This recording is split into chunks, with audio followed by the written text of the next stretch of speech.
할렐루야. 아멘. 일평생토록 주님을 바라보고 의지하는 그 인생을 주님께서 지켜주시고 또 때마다 새 힘을 더해주시는 우리 주님을 향하여 할렐루야 찬양대에서 귀한 찬양을 올렸습니다. 우리 주님께서 영광 중에 받아주신 줄로 믿습니다.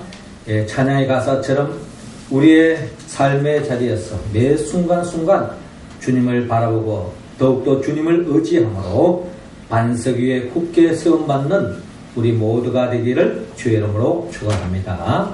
이 시간 우리 옆 사람 복음을 나눕시다. 주님을 바라봅시다. 주님을 바라봅시다. 아멘.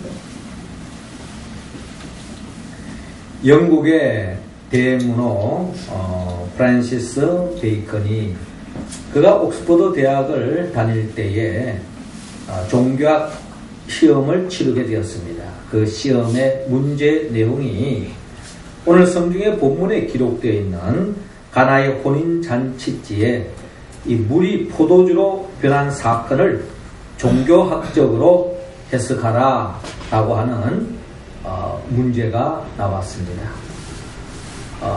많은 학생들이 문제지를 받는 그 순간에 나름대로 자기의 생각을 적기 시작했습니다. 그런데 오랫동안 프란시스 베이컨은 묵상하고 또 고민하며 한 줄도 답을 쓰지 못하고 있습니다.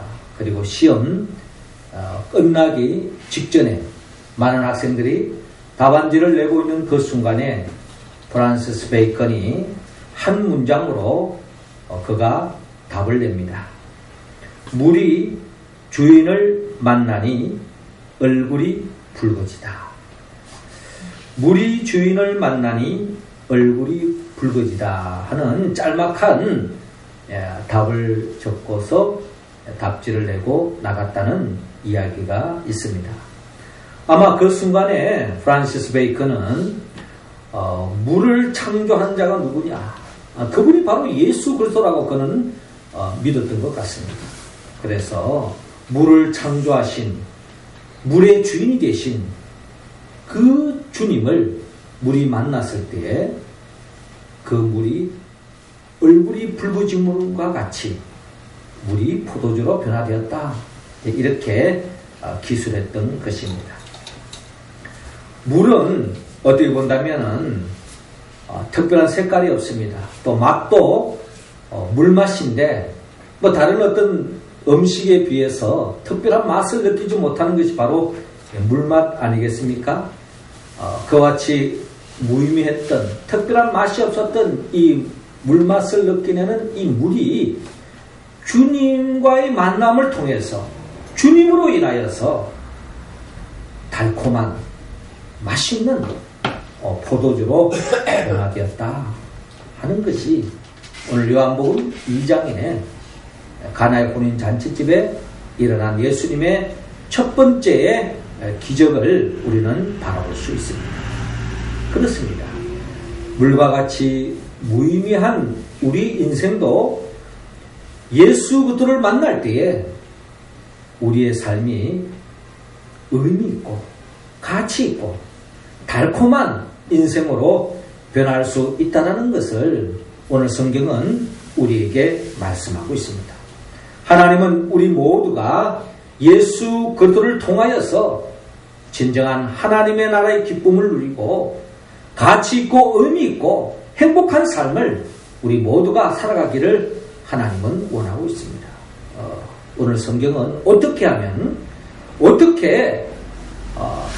우리의 삶이 기쁨이 넘치는 삶으로 바뀔 수 있는가 하는 것을 오늘 주님은 우리에게 들려주고 있습니다. 먼저 하나님은 오늘 성경 본문 2절을 중심으로 먼저 주님을 영접하라고 말씀하고 있습니다. 자, 2절 말씀 우리 같이 한번 읽어볼까요? 시작. 예수와 그 제자들도 본래 청함을 받았더니 아멘. 자, 오늘 성경 본문 1절은 이렇게 시작하고 있습니다. 사흘째 되던 날.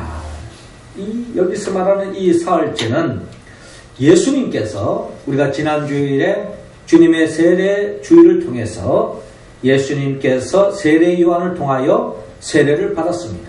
그때 하늘에 열리면서 하늘에서 음성이 들려왔죠. 이는 내 사랑하는 아들이요 내 기뻐하는 자다 하는 음성을 들으며 그때 성령이 비둘기같이 임하여서 성령 충만한 예수님을 바라볼 수 있고 이 시점을 통해서 예수님이 공생애 즉 하나님의 나라를 세우기 위해서 나아가시는 예수님을 바라볼 수 있습니다. 이제 예수님은 그 하나님의 나라를 혼자서 열어가는 것이 아니라 제자들을 불러 모으시고 제자들과 함께 그 하나님의 나라를 열어가는 모습을 바라볼 수 있는데 예수님이 제자를 부르시고 이제 사흘이 지난 날에 갈릴리 가나에 혼례가 있어 예수의 어머니도 거기 계시고 예수와 그 제자들도 혼례의 청함을 받았더니 라고 말씀하고 있습니다. 그러니까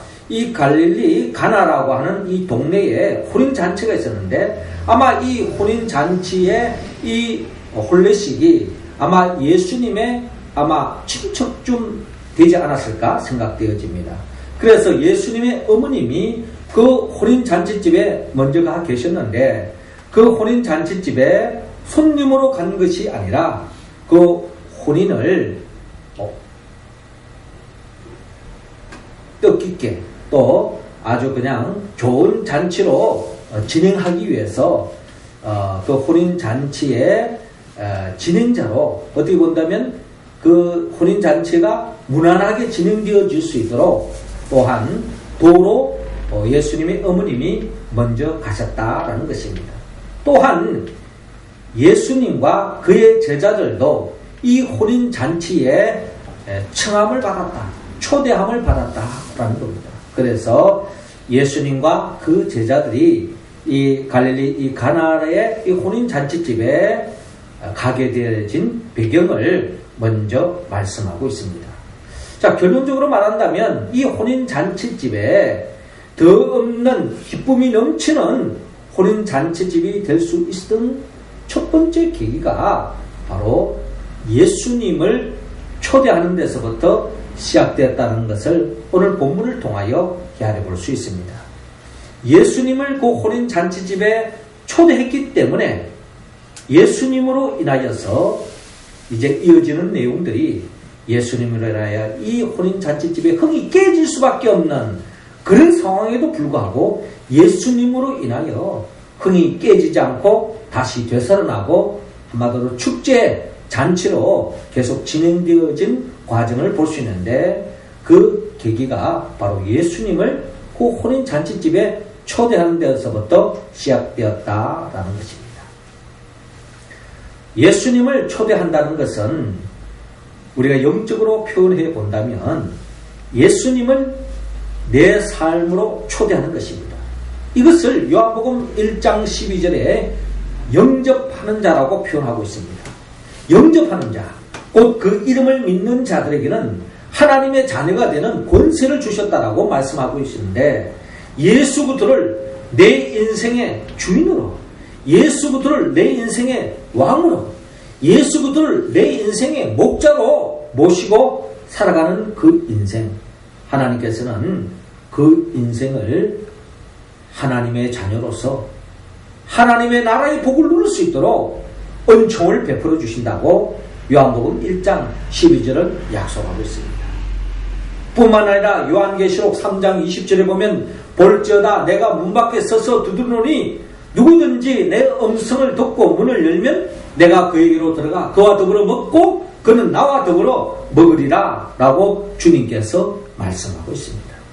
자, 그 말씀은 주님은 우리의 모든 인생들 마음의 문을 지금도 두드리고 계시다. 왜 주님께서 마음의 문을 두드리고 있을까요? 마음 문을 활짝 열어라는 겁니다. 아무리 우리가 밖에서 문을 두드린다고 해서 안에서 열어주지 않으면 들어갈 수 없는 거예요. 강도가 아닌 한 이상. 예수님은 우리에게 인격적으로 우리의 마음의 문을 두드리고 계십니다. 주님은 바라는 겁니다. 문을 활짝 열고 주님을 받아들이기를 원합니다. 주님을 받아들이면 주님이 약속하신 대로 내가 그에게로 들어가 그와 더불어 먹고 그는 나와 더불어 먹으리라. 함께 맛있는 식사를 나누는 것처럼 우리의 인생에 더 없는 즐거움과 기쁨을 더해주기 위해서 주님을 영접하라고 주님께서 우리에게 촉구하고 있습니다. 그렇습니다. 예수 그리스도를 내 인생의 주인으로 모시는 그 인생은 주님께서 우리의 삶을 복된 삶의 자리로 채워주시고 이끌어주신다는 겁니다. 시편 기자 다윗은 시편 23편을 통하여 여호와는 나의 목자시니 내게 부족함이 없으리로다. 주님을 내 인생의 목자로 모셨더니 주님께서 나를 인도해 주시는데 푸른 초장 쉴만한 물가로 인도해 주시어서 내게 부족함이 없다는 거예요. 또 때로는 내가 바라지도 않은, 내가 원치 않는 사망의 엄청난 골짜기로 인도하시는데 그 속에서도 두려워하지 않을 것은 주께서 나와 함께 하십니다. 주님이 왜 때로는 우리를 사망의 엄청난 골짜기로 내가 가기 싫어하는 곳으로 가게 하고 때로는 내가 원치 않는 삶으로 이끌어가는 이유가 뭡니까? 지금은 내가 다 헤아리지 못하면 지나보면 우리는 고백할 수 있습니다. 하나님께서 더 큰 축복을 주기 위해서, 더 큰 하나님의 상급을 안겨주기 위해서 나를 이렇게 인도하셨구나 하는 것을 고백할 수 있는 것입니다. 그렇기 때문에 주님을 내 인생의 주인으로, 내 인생의 왕으로, 내 인생의 목자로 주님을 초대하고 주의 인도하심을 따라 나아가면 우리의 삶은, 올 한 해 우리의 삶은 부족함이 없는 삶으로 나아갈 줄로 여러분 믿으시기 바랍니다. 더 나아가 하나님은 오늘 본문 3절을 통하여 우리가 기쁨이 넘치는 삶으로 나아가기 위해서는 주님께 간구하라고 말합니다. 자, 3절 말씀 할렐루야 찬양대원들이 읽어주시기 바랍니다. 시작. 포도주가 떨어진지라 예수의 어머니가 예수에게 이르되 저들에게 포도주가 없다 하니. 아멘. 자, 이어지는 본문 3절을 보니까 포도주가 떨어진지라. 여러분, 잔치집에 이 잔치의 기쁨을 만끽하기 위해서는 뭐 여러 가지 요소가 필요합니다만은 그래도 뭔가 이 먹을 것이 부족함이 없어야 됩니다. 먹을 것이 부짐하고 맛있는 음식이 돌면은 결국 기쁨이 더 배가 되는 거죠. 그런데 이 포도주가 떨어진 것입니다. 음식을 먹는 데 있어서 우리가 국이 없다든지 물이 없으면 이 목마르지 않습니까? 또 이 포도주는 또 나름대로 이 잔치집에 흥을 돋구게 하는 아주 중요한 음식의 한 종류입니다. 그런데 이 포도주가 떨어진 거예요. 그게 이제 많은 사람들이 포도주를 많이 마시다가 포도주가 떨어졌으니 나름대로 흥이 깨질 수밖에 없는 상황에 직면하게 된 것입니다. 여러분, 잔치집에 포도주를 그냥 부족하도록 그렇게 준비했을까요? 아닐 겁니다. 아마 풍성하게 모든 사람들이 부족하지 않도록 마음껏 마실 수 있도록 그렇게 아마 포도주를 준비했을 거예요. 그런데 예기치 않는 일이 생긴 것입니다. 아마 포도주 맛이 더 맛있어서 그날따라 많은 사람들이 많이 마셨을 수도 있고, 또 사람이 또 너무 많은 하객들이 와서 또 포도주가 빨리 떨어질 수도 있지 않습니까? 나름대로 생각하고 계획하고 준비했지만 예기치 못한 일이 생겼다는 것입니다. 우리의 삶의 여정에도 우리가 예측하지 못했던, 예상하지 못했던 돌발 상황으로 인해 가지고 우리의 삶이 당황할 때가 있어요. 이게 바로 우리의 삶의 모습입니다.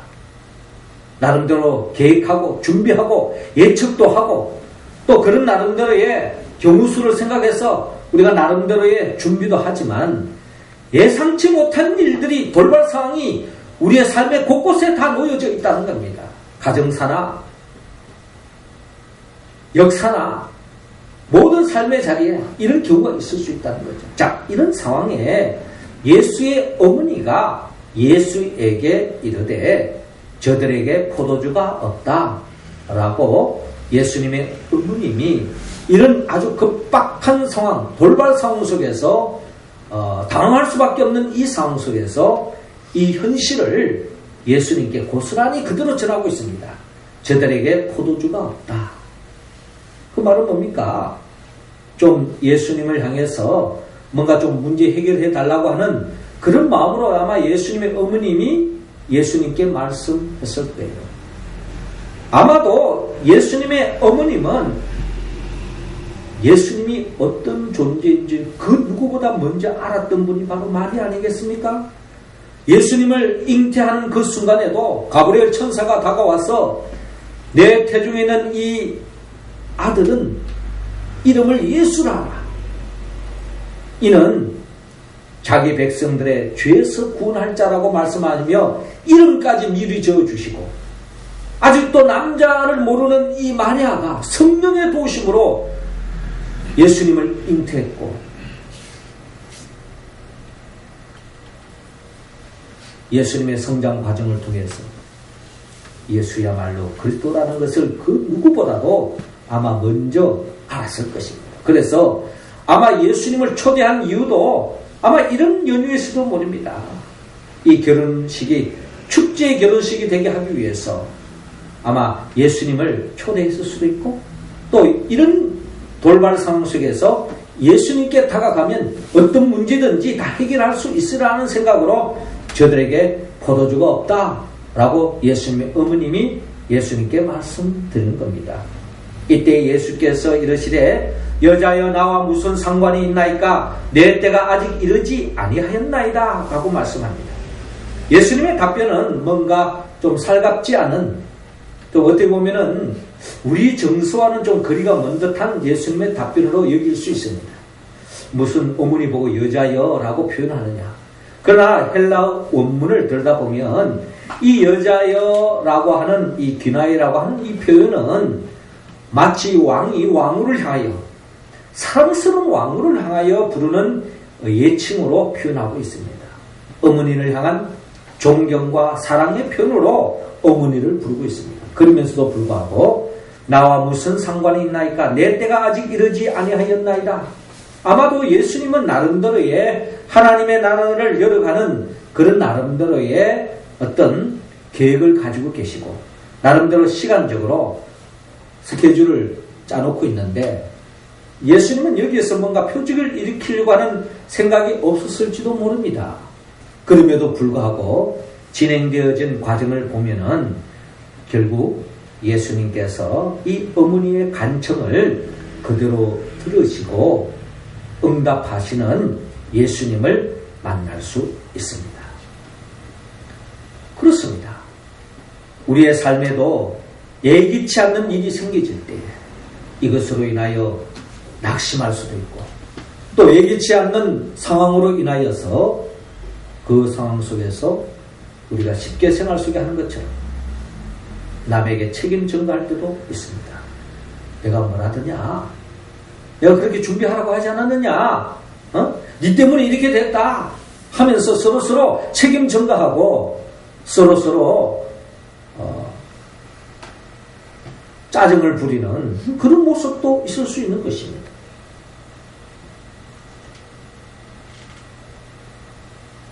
문제가 생겼을 때 예수님의 어머니는 문제를 가지고 낙심하거나 걱정으로 머물러 있지 않고 그 문제를 예수님께 그대로 가져가서 있는 그대로 진솔하게 강구하고 있는 예수님의 어머님의 이 모습이 이 마리아의 모습을 우리는 본받아야 합니다.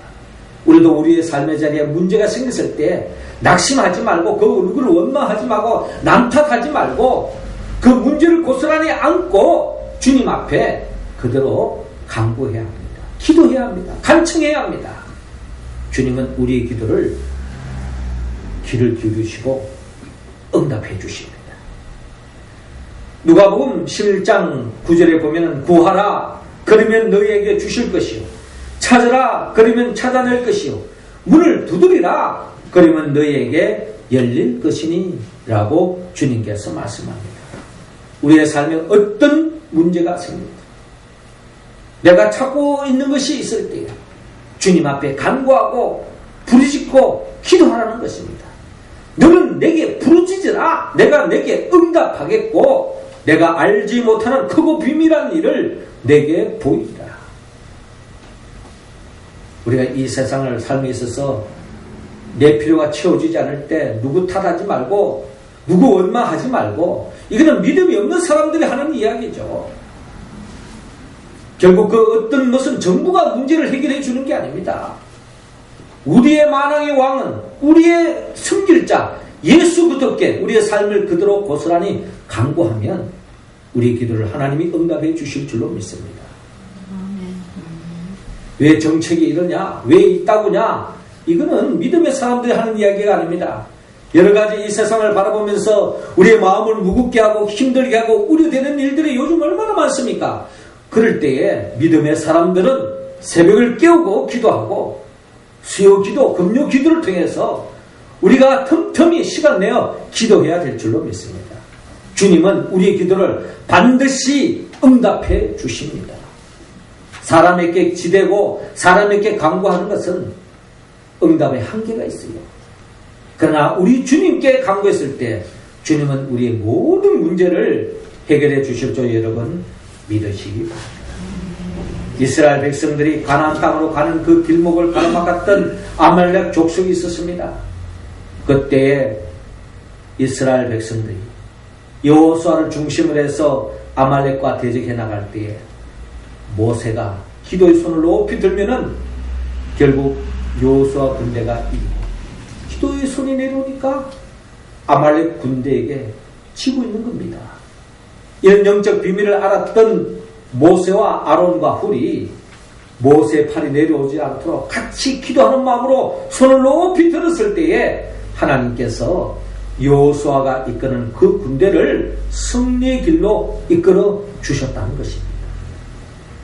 그렇습니다. 우리의 삶에 어떤 문제가 있더라도 지난날을 후회하지 말고 지난날에 놓친 그 기회를 한탄하지 말고 지나간 거는 지나간 거고 오늘 내가 더욱더 주님 앞에 매달려 기도할 때 주님은 우리의 삶을 복된 길로 이끌어 주신 줄로 여러분 믿고 더욱 기도에 힘쓰기를 주의 이름으로 축원합니다. 더 나아가 오늘 본문 5절을 통하여 우리가 더 없는 기쁨으로 충만한 삶으로 나아가기 위해서는 주님께 순종하라고 말씀하고 있습니다. 자, 5절 말씀 우리 같이 한번 읽어볼까요? 시작. 그의 어머니가 하인들에게 이르되 너희에게 무슨 말씀을 하시든지 그대로 하라 하니라. 아멘. 자, 이어지는 본문 5절에 그의 어머니가 하인들에게 이르되 너희에게 무슨 말씀을 하시든지 그대로 하라 하니라. 자, 그의 어머니 즉 마리아는 하인들에게 말합니다. 너희에게 무슨 말씀을 하시든지 그대로 해라. 무슨 말씀을 하든지 그 말씀이 얼도당도 안 하는 이야기를 할지라도 주님이 말씀하시면 그대로 해라. 여기에 답이 있다. 여기에 문제 해결점이 있다. 순종하라는 것입니다. 마침 거기에 유대인의 절별 예식을 따라 두세 동 드는 돌 항아리 6이 놓였는지라 예수께서 그들에게 이르시되 항아리에 물을 채우라 하신즉 아기까지 채우니. 자, 이 말씀의 실제의 내용을 보면 예수님께서 상황을 파악하시고 이제 물로 포도주를 만드는 그런 계획을 가지시고 먼저 하인들에게 항아리에 물을 채워라 라고 말했습니다. 그랬더니 아기까지 채웠다. 근성으로 그냥 몇 바가지 그냥 부는 그런 차원이 아니라 어떻게 보면은 예수님 말씀을 그대로 믿고 가득 항아리에 물을 채웠다는 것입니다. 그대로 순종한 거예요. 그러면서 이제는 떠서 연회장에게 갖다 주라 하심에 갖다 주었더니 주님이 무슨 말씀을 하시든지 그대로 즉각 순종하며 나아가는 하인들의 모습을 우리는 주목해 보아야 할 것입니다. 자, 그런데 놀라운 역사가 일어났습니다. 9절에 연회장은 물로 된 포도주를 보고도 어디서 나는지 알지 못하되 물도온 하인들은 알더라. 연회장이 신랑을 불러 말하되 사람마다 먼저 좋은 포도주를 내고 취한 후에 낮은 것을 내거늘 그대는 지금까지 좋은 포도주를 두었도다 하니라. 자, 예수님 말씀대로 그 항아리에 물을 떠서 연회장에게 이 모든 잔치를 진행해가는 어디 보면 매니저라고 볼 수 있겠죠? 이 연회장에게 갖다 주었는데 그 물이 이미 포도주로 변화된 것입니다. 그 연회장이 지금 나름대로 이 잔치의 분위기를 보니까 지금 포도주가 떨어져서 흥이 깨지는 이런 분위기 다 읽고 있었겠죠? 이거 어떻게 하면 당황하고 있는데 또 포도주를 하인을 통해서 가져온 겁니다. 보니까 맛을 보니 이 맛이 최상급의 포도주라는 겁니다. 보통 잔치주 보면 나름대로 처음 이렇게 포도주가 돌리고 난 뒤에 나름대로 좀 이렇게 좀 속된 말로 좀 알딸딸해지면 말이죠.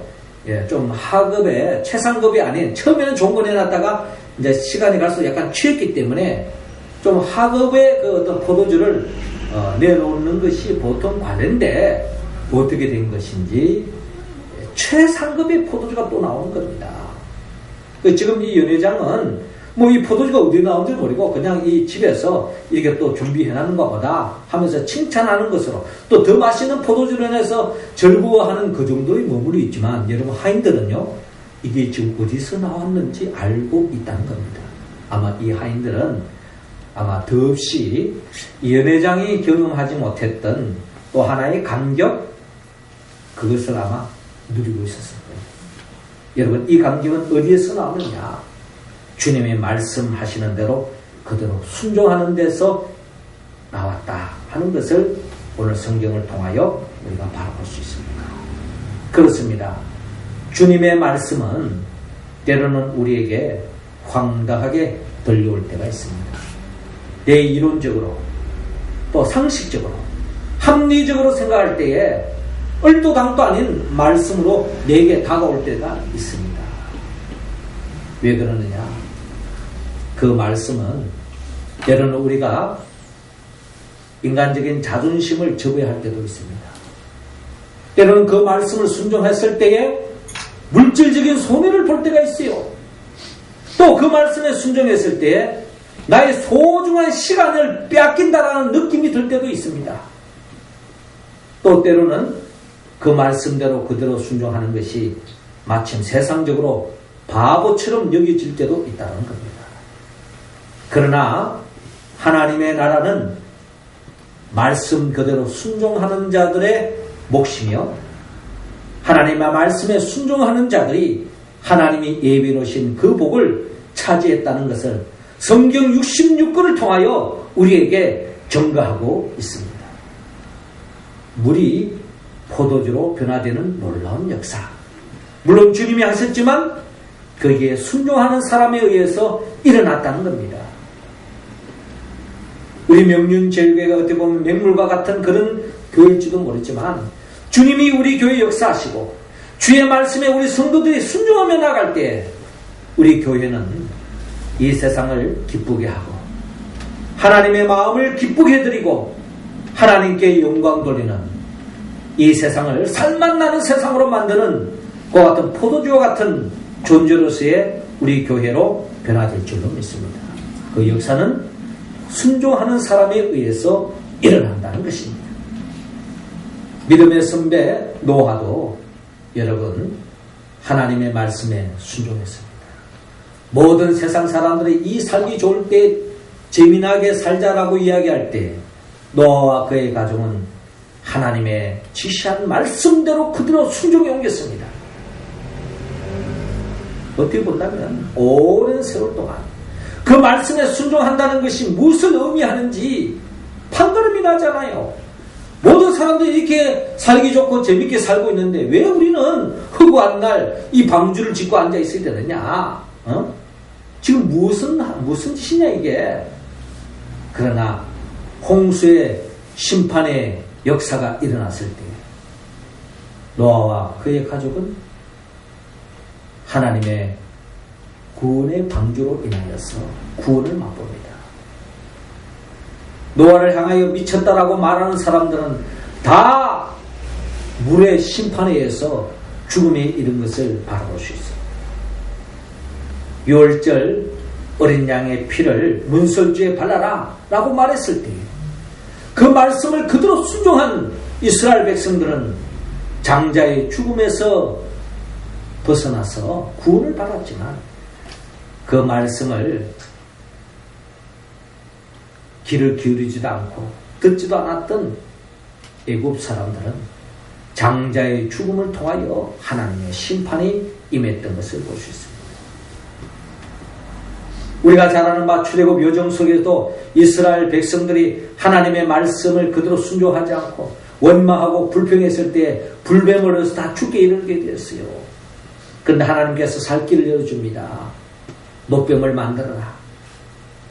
그래서 장대에 높이 달아라. 그리고 백성들에게 보기만 하면 나을 수 있다 라고 말했을 때 여러분 무슨 불뱀에 물렸는데 노뱀 본다고 무슨 낫는다는 보장이 어디 있습니까? 그러나 그 모세의 말씀 그대로 순종하며 따랐던 이스라엘 백성들은 불뱀으로 인하여 죽을 수밖에 없는 그 죽음의 자리에서 벗어나 구원을 받았던 것을 볼 수 있습니다. 구약 성경은 하나님의 말씀에 순종하는 자들은 하나님의 축복이 임하지만 하나님의 말씀에 순종하지 않은 자는 하나님의 심판의 대상이 될 수밖에 없다는 겁니다. 지난주에도 우리가 하박국 말씀을 통하여서 또 새벽을 깨웠습니다. 하박국 선지자가 하나님 앞에 자신이 이해할 수 없는 의문점을 하나님 앞에 질문을 하고 있습니다. 그 질문의 내용이 뭡니까? 왜 이 세상에 의인들이 악인들로 인하여서 고난을 당하고 악인들이 왜 떵떵거리고 삽니까? 이 우찌된 일입니까? 자기가 살고 있는 이 유대 땅에 봤을 때도 권력을 잡고 있는 이 악한 자들이 불의를 도모하고 의를 쫓아가는 사람들을 핍박하고 어려운 이 상황이 뭡니까? 일찍이 북이스라엘을 바라봤을 때에 그 북이스라엘이 물론 하나님의 뜻을 어긋났지만 하나님은 하나도 모르는 이 아수르에서 멸망되는 거 이거 어떻게 해석해야 됩니까? 심지어 이제 남유다도 바벨론에 의해서 하나님을 모르는 바벨론에서 멸망되는 거 이거 어떻게 해야 됩니까? 하나님 정말 살아계십니까? 하나님 어찌 이런 일이 있습니까? 라고 항변을 합니다. 하나님 분명히 말합니다. 하나님의 백성으로 칭함을 받았다 할지라도 하나님의 말씀에 순종하지 않는 백성들은 하나님의 심판에서 벗어나지 못한다는 겁니다. 회개하고 돌아오면 하나님께서 축복의 길로 다시 기회를 주지만 끝까지 회개하지 않는 자는 하나님의 심판에 머문다는 겁니다. 이것은 이스라엘 백성에만 적용되어지는 것이 아니라 아수르에게도 바벨론에게도 그대로 적용된다는 겁니다. 그 당시에 아수르가 멸망할 것이다. 그 당시에 바벨론이 멸망할 것이다. 상상도 못했던 이야기예요. 전 세계에 편군을 쥐고 있고 전 세계를 쥐락펴락하는 이 아수르 제국, 이 바벨론 제국이 멸망한다는 것은 상상도 할 수 없는 거예요. 그러나 하나님은 정확하신 분입니다. 하나님의 뜻대로 벗겨지고 이 세상 그 모든 것을 손아귀에 쥐었다 할지라도 한순간에 하나님의 심판의 대상이 된다는 거예요. 믿음의 사람뿐만 아니라 하나님은 지금도 우리 교회에만 역사하는 것이 아니라 이 역사 속에 그대로 살아 역사한다는 겁니다. 그렇습니다. 하나님의 말씀에 순종했을 때